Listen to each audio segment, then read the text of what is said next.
अभी महामहिम राष्ट्रपति जी के अभिभाषण पर धन्यवाद प्रस्ताव पर बोलने को आपने मुझे अवसर दिया, इसके लिए मैं आपका आभारी हूं। सभापति महोदय, सर्वप्रथम मैं बहुजन समाज में जन्मे सभी संतों, गुरुओं, महान पुरुषों को नमन करता हूं, जिनमें महात्मा ज्योतिबा फूले, डॉक्टर बाबा साहब अम्बेडकर और माननीय काशीराम साहब को मैं याद भी करता हूं आज के दिन पर। साथ साथ नगीना की महान जनता और भीम आर्मी और हमारी पार्टी आज़ाद समाज पार्टी काशीराम के साथियों का भी धन्यवाद करता हूं। इसके बाद अपने कुल गुरु जगत गुरु सदगुरु रविदास जी महाराज को भी मैं नमन करता हूं, जिन्होंने दुनिया को लगभग 600 साल पहले बेगमपुरा शहर के रूप में दुनिया का सबसे महान लोकतांत्रिक दर्शन दिया। अध्यक्ष महोदय, माननीय सभापति जी, 14 अगस्त 1947 को ये देश अंग्रेजों के अधीन था। 15 अगस्त 1947 को हम लोग आज़ाद हुए। 16 अगस्त 1947 को देश आज़ादी में था, लेकिन धन धरती राजपाट में बंटवारा नहीं हुआ। जो साधन संसाधन थे उनमें बंटवारा सही रूप से न होने के कारण एक बहुत बड़ी आबादी सुविधाओं से वंचित और सम्मान से वंचित रह गई। उनको सम्मान देने के लिए और अंतिम व्यक्ति तक सुविधाएं पहुंचे, इसके लिए लोकतंत्र की व्यवस्था हुई। लेकिन आज़ादी के 70 साल बाद भी हम कहाँ खड़े हैं, इस पर ये चिंता का विषय है।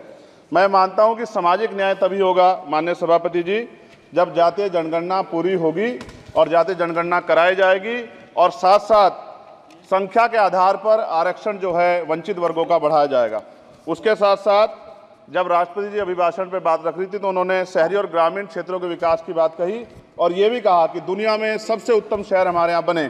लेकिन माननीय सभापति जी, 70% आबादी तो गाँव में निवास करती है, तो गाँव की आबादी के बारे में भी सोचना होगा कि उनका जीवन कैसे बदले। माननीय सभापति जी, उच्च शैक्षणिक संस्थानों में बहुजन समाज के जो छात्र हैं उनके साथ कास्ट एट्रोसिटी हो रही है, निरंतर उनकी हत्या हो रही है। साथ साथ जो सरकारी कर्मचारी हैं दफ्तरों में, उनके साथ भी जो SC ST OBC और मुस्लिम और अन्य धार्मिक अल्पसंख्यक, उनके साथ भी माननीय सभापति जी जातिगत और धार्मिक जो है शोषण किया जा रहा है। इसलिए मेरी मांग भी है कि पुरानी पेंशन को भी अध्यक्ष जी बहाल किया जाए। जो कर्मचारी देश की सेवा में लगे हैं उनका भी सम्मान होना चाहिए। साथ साथ सभापति जी, भाजपा ने चुनावी लाभ के लिए सबका साथ सबका विकास के नारे दिए जो खोखले हैं, क्योंकि 10 साल में दलित, पिछड़े, आदिवासी, मुस्लिम और अन्य धार्मिक अल्पसंख्यक जो अत्याचार हुए हैं वो किससे छिपे हुए नहीं हैं। ये गलत है, ये बंद होना चाहिए।